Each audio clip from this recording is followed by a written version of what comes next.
Taon-taon, naging panatana ng ilan nating kababayan ang pagpapapako sa krus o di kaya'y paghahampas sa sarili. Pero ayon sa simbahang Katoliko, may mas mahalagang paraan pa ng pagpepenitensya. May report si Victoria Tulad.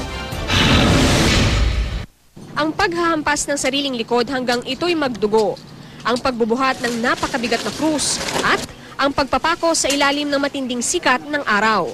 Taon-taong nasasaksihan ng buong mundo sa Barangay San Pedro Kutud sa San Fernando, Pampanga. Para sa ilan, isa lamang itong taon ng palabas. Pero penitensya para kay Ruben Enaje na 26 na taon na itong ginagawa. Ang mga marka ng pako sa kanyang mga palad at paa, hindi na nawala. Ako'y na-survive nung nahulog ako sa ikatlong palapag ng building. Numpisan ko 1986. Yung mga panahon na yun, yung sakit hindi ko pa alam eh. Gusto na raw sana niyang itigil ang pagpapapako sa krus, pero tila wala raw gustong sumunod sa kanyang yapak. Merong nagbo-volunteer kaso ayaw nila sa kanya. Ano siya, iniinom, susugal. Gaya ng nakasanayan, libo-libo ang inaasahang dadagsa sa Kutud sa Biyernes Santo. Sa burol, maglalagay ng steel barriers para maharang ang mga gustong makalapit sa mga nagpapapako. Ipapakalat naman ang nasa 300 pulis at kawani ng City Hall. Naka-standby naman ang mga ambulansya at fire truck at magtatayo rin ng mga medical tent. Gaya sa Kutud, taon-taon din ang penitensya ng ilang lalaki sa Tondo, Maynila.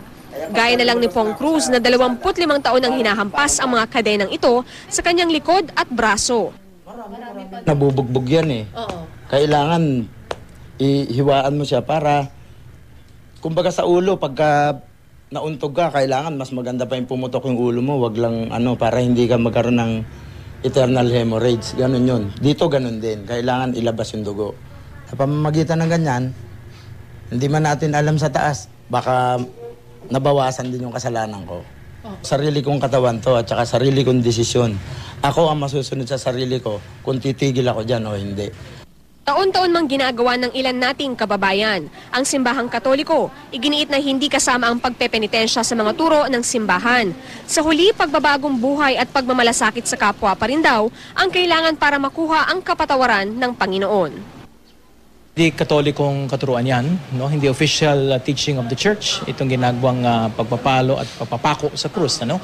Ang itinuturo ng simbahan ay ang pagbabagong buhay, pagbabalik loob sa Diyos, at talikuran mo na ang kasalanan mo yun.